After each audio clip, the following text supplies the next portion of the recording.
When a grieving father who lost his son in Afghanistan confronted Donald Trump about it, the whole room went silent. It was just another campaign stop in Charleston, South Carolina. Donald Trump was up there doing his usual thing, talking about the economy, national security, you name it. But then, out of nowhere, an elderly man stood up, holding a picture of his son who had died in Afghanistan. He wasn't there to cheer. He was there to ask Trump something that no one saw coming. What followed was a moment that shook the entire room, as the question was something raw and real, a reminder of the human cost behind the headlines. It was a quiet Thursday evening in Charleston, South Carolina. The community center buzzed with the low hum of conversations as families, small business owners, and retirees settled into their folding chairs. The air felt subdued, almost cautious. This wasn't a rally, but a town hall, the kind of setting where you could meet a public figure up close, no frills, no grandstanding. Tonight's speaker, Donald Trump.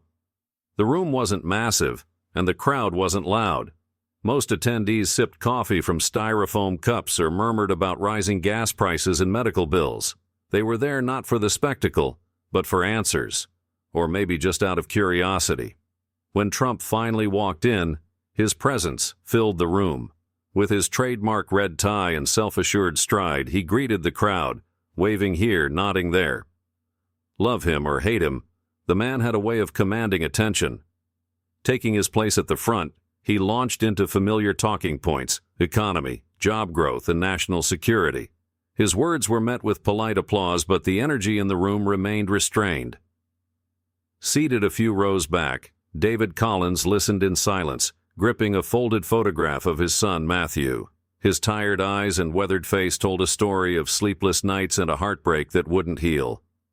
Unlike most people in the room, David hadn't come for political reassurance. He was here for something deeper, something personal. The event unfolded predictably until Trump opened the floor for questions. That's when David stood. His movements were slow and deliberate, the kind of slowness that came from carrying a heavy emotional load. All eyes followed him as he walked to the microphone stand. The room, which had been buzzing with side conversations moments before, now fell eerily silent. David adjusted the mic, his hand trembling slightly. When he finally spoke, his voice carried the weight of loss and grief. "Mr. Trump," he began, his southern drawl sharp and steady, "you talk a lot about strength and fighting for what's right. But tell me this. How do you fight when the person you're fighting for is already gone?" The question hit the room like a thunderclap, silencing even the faint hum of the overhead lights. Trump's expression froze, his confidence dimming under the weight of the question. And in that moment, the evening transformed from a routine political gathering into something deeply human. Trump stood at the front of the room, gesturing confidently as he discussed jobs and national security. His voice filled the space, steady and familiar, but the applause was polite at best. The room felt subdued, as though the crowd was waiting for something more. Among the attendees sat David Collins, a man who seemed almost out of place in the crowd. His wiry frame slumped slightly in the folding chair, and his tired, red-rimmed eyes stared down at the photograph clutched tightly in his hands. The young man in the photo wore a pristine military uniform, his expression bright with the optimism of a life yet to be lived. But for David, that photo was all he had left of his son, Matthew. David hadn't come to cheer or jeer. He wasn't interested in hearing about tax cuts or border security. Tonight, he was here for something raw and real, something he wasn't sure he'd find, but had to try. He had spent countless nights grappling with questions that had no easy answers. His grief had turned into a weight he carried everywhere, pressing down on his shoulders, leaving his voice thick with unspoken pain. As Trump wrapped up his main points and invited questions from the audience, the energy in the room shifted. A few hands tentatively rose, and Trump nodded to the first person, answering a question about healthcare reform. The next query was about small businesses. But when David slowly stood from his chair, his movement caught everyone's attention. He rose deliberately, his shoulders squared, but the exhaustion in his posture was evident. Walking toward the microphone stand, he seemed to carry not just his own weight, but the weight of all the fathers and mothers who had lost what he had lost. By the time he reached the mic, the room had gone completely silent. David cleared his throat, gripping the photo in one hand as the other adjusted the mic. His voice trembled as he began to speak, but it was strong enough to fill the room. "Mr. Trump," he said, his southern drawl thick with emotion, "you talk a lot about strength, about fighting for what's right. But what I want to know is, how do you fight when the person you're fighting for is already gone?" His question cut through the room like a knife. Every conversation ceased, and all eyes turned toward him.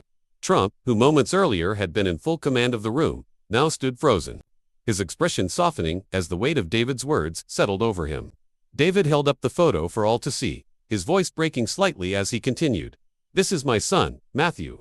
He was 22. He didn't come back from Afghanistan. And every day, I asked myself if his sacrifice meant anything. Can you tell me that it did?" The room seemed to hold its collective breath. David's grief was palpable, his words striking a chord that no one, not even Trump, could ignore. For the first time that evening, the discussion wasn't about politics or policies. It was about something far deeper: a father's pain, laid bare for everyone to see. The room hung in silence, every person in the audience sensing the gravity of the moment. David's voice had cut through the noise of the evening, leaving behind an uncomfortable stillness that no one dared disturb. His question had been simple, yet it was one that echoed in the hearts of every parent who had ever lost a child. How do you keep fighting when the very reason for the fight is gone? David's eyes never left Trump, his gaze steady but filled with an unspoken pain. The photograph of Matthew remained clutched tightly in his hands, as though it were the last connection to the son he had lost. His fingers trembled, but he stood firm, waiting for the response that would either soothe the ache or deepen it. For a moment, Trump seemed frozen, caught off guard by the rawness of David's question. The man who had spent years answering questions with sharp, prepared rhetoric, now seemed uncertain, unsure of what to say. His usual bravado, the characteristic confidence that had made him a force in the political world, seemed to waver in the face of such personal sorrow. Trump's eyes drifted toward the photograph. The image of a young man in uniform, full of hope, now just a memory. He swallowed, as if trying to gather himself before responding. The air in the room felt thick, heavy with the weight of grief that no amount of political expertise could alleviate. David stood quietly, his chest rising and falling with every breath. He had asked his question, but now, in the silence that followed, he wasn't sure what he was hoping for. A comforting answer, reassurance that his son's sacrifice meant something, that it wasn't all for nothing. Or perhaps just a moment of recognition, a brief acknowledgement that anyone understood the depth of his loss. The room seemed to hold its breath as Trump finally stepped away from the podium, his usual confidence replaced by something different, something more vulnerable. He took a few tentative steps toward David, his eyes never leaving the photograph. "Tell me," Trump asked, his voice softer than anyone in the room had expected. "What was your son's name?" David's heart seemed to skip a beat at the question, as though hearing his son's name out loud made him feel that much closer to the boy he had lost. His grip on the photo tightened as he spoke, his voice cracking with emotion. "Matthew," he said, barely above a whisper. "He was 22. He didn't come back from Afghanistan." The room remained silent, but in that silence, something profound shifted. Trump, whose name had been synonymous with strength and bravado, now stood before David with an expression that was neither political nor scripted. It was just a man, struggling to find the right words to say in the face of a grief so vast it could not be fully understood. For a fleeting moment, Trump seemed to forget about the crowd, about the cameras, about the politics. All that mattered was this father, standing before him, holding the photo of a son who would never come home. The question wasn't about policy anymore. It was about humanity, about what it meant to lose someone so dear. And so, with a simple, heartfelt question, Trump began to open the door to a conversation no one had expected that night. The room was still, no one moved, no one spoke. It was as if the world had stopped spinning in that moment, and all eyes were on Trump as he looked down at the photograph David was holding. The image of Matthew, a young man in military uniform, had a quiet power that seemed to reach into the hearts of everyone in the room. There was no applause, no cheers, just a collective silence, heavy with emotion. Trump's gaze softened as he looked from the photo to David's face. He stood still, processing the weight of what was unfolding before him.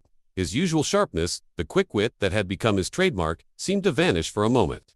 This wasn't a crowd of supporters waiting for a clever comeback. This wasn't the kind of situation that could be solved with a soundbite. This was real, raw, and uncomfortably human. David's question had been simple, but it had struck a chord deep within Trump. How do you fight when the person you're fighting for is already gone? What do you say to a father whose son has made the ultimate sacrifice? And how do you reconcile the pain of loss with the demands of leadership?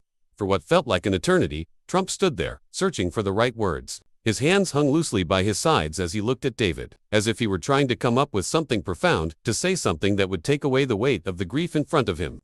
But there was no magic phrase that could erase the sorrow that had brought David to this room. There was no answer that could ever truly bring closure to a pain so deep. Finally, after what seemed like an eternity, Trump spoke, his voice soft but steady. "David," he began, his words slow and measured, "I've met a lot of parents like you over the years. And every time, I wonder if there's anything I can say that would make the pain even a little less. But the truth is, there's not." The words hung in the air, more real than any politician's speech, more genuine than any empty promise. The crowd remained silent, hanging on every word. Trump's admission wasn't something they'd expected. He wasn't standing there offering empty platitudes or rehearsed political rhetoric. He was admitting his own limitations, showing a vulnerability that was rare for him. He paused, taking a deep breath, then continued, his voice gaining strength.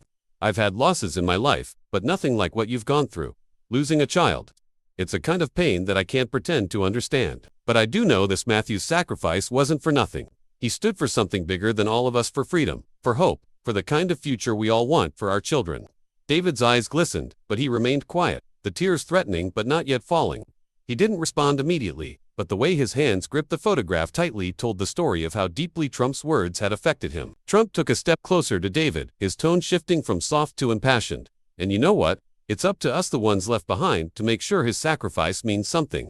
It's up to us to build the kind of country he believed in, even if it feels impossible. Because giving up would dishonor everything he stood for. In that moment, the entire room seemed to hold its breath, and a quiet understanding passed between the two men. The words didn't fix anything, but they offered something more valuable, a sense of shared humanity. Trump wasn't trying to fix David's pain, and he wasn't trying to offer false hope. Instead, he was offering solidarity, a promise that Matthew's sacrifice would not be forgotten. The room was no longer just a place of political discourse. It had transformed into something deeper. It was a space where two people, connected by loss and grief, found common ground in their humanity. The silence in the room deepened after Trump's words. It wasn't the kind of silence that felt uncomfortable or awkward. It was the kind that comes with understanding. With the weight of shared grief, people in the crowd were no longer just watching a political exchange. They were witnesses to something deeply personal, something raw and vulnerable. David stood still, his hands still clutching the photo of his son, Matthew. Tears glistened in his eyes, but he didn't speak. He didn't need to. The silence between him and Trump was enough to say everything that words couldn't capture. In that quiet moment, the entire room could feel the bond forming between the two men, a bond that transcended politics, transcended the divide that often separated people. In a place like this, Trump, too, seemed lost in thought.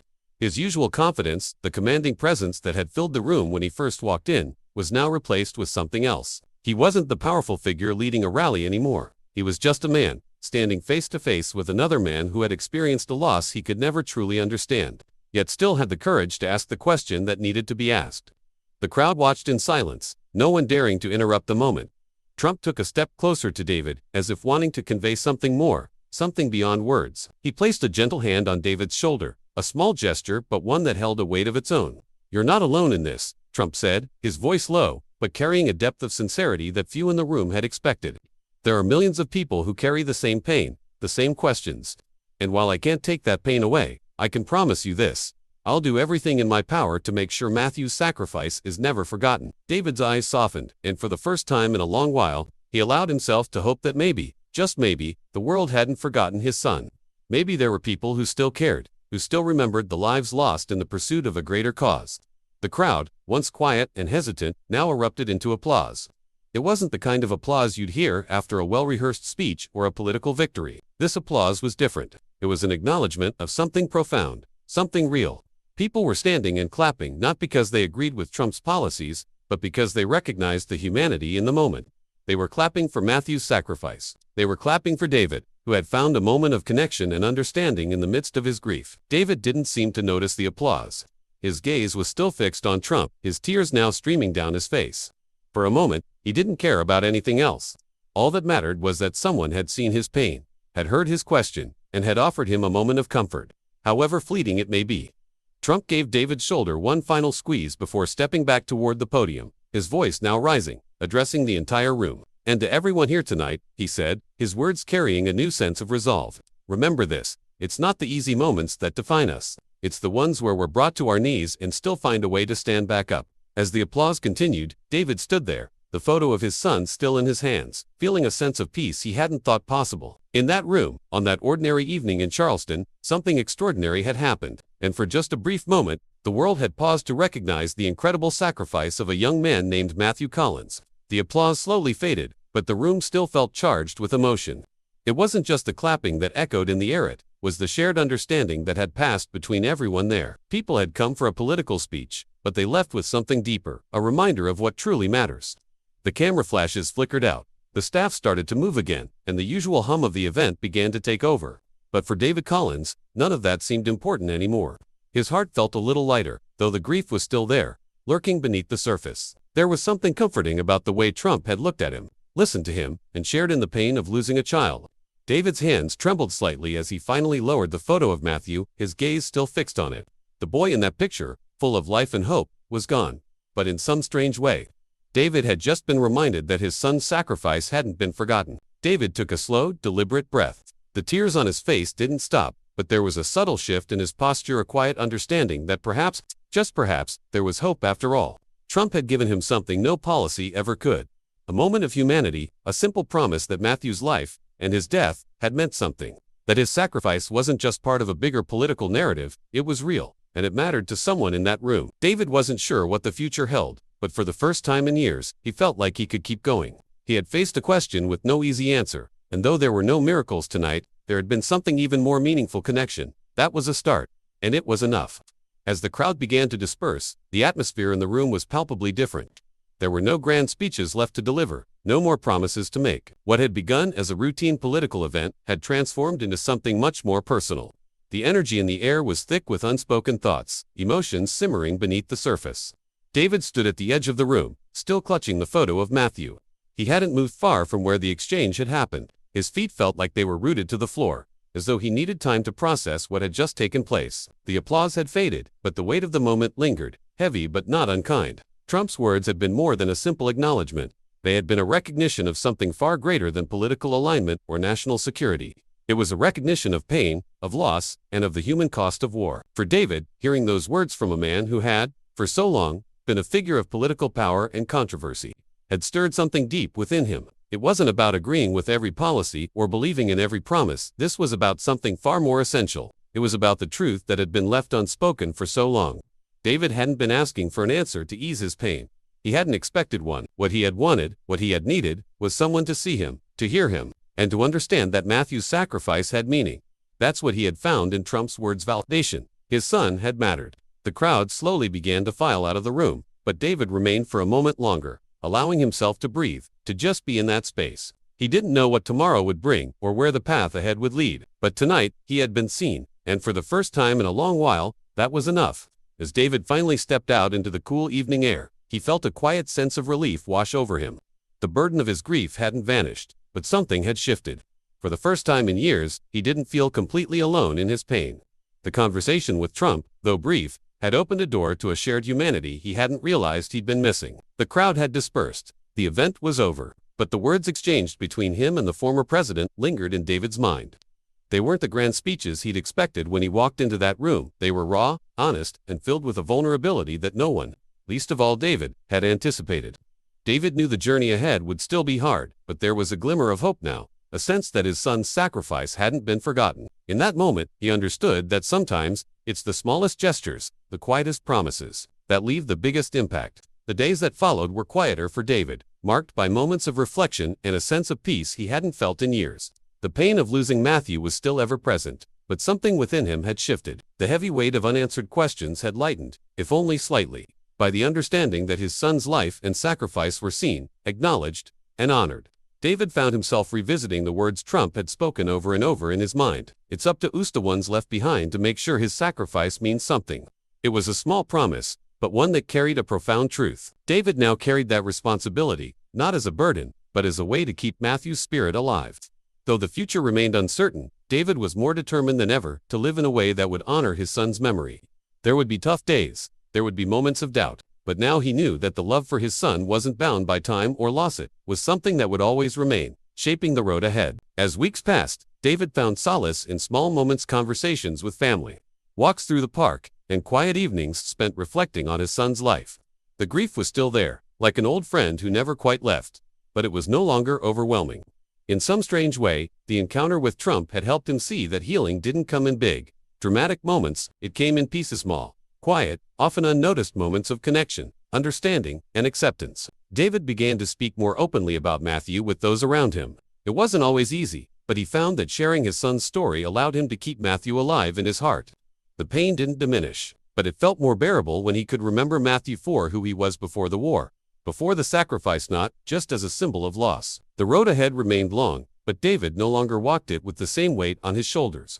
He carried Matthew's memory proudly, and with each passing day, he found strength in knowing that, while the world may move on, his son's impact would never be forgotten. And that's it for today's video. Everyone, I hope this story gave you something to think about, something to carry with you. If you found this video meaningful, please don't forget to hit that like button, share it with someone who might need to hear this, and of course, subscribe if you haven't already for more stories like this. Your support really helps the channel grow and lets us keep sharing these powerful moments together. See you next time.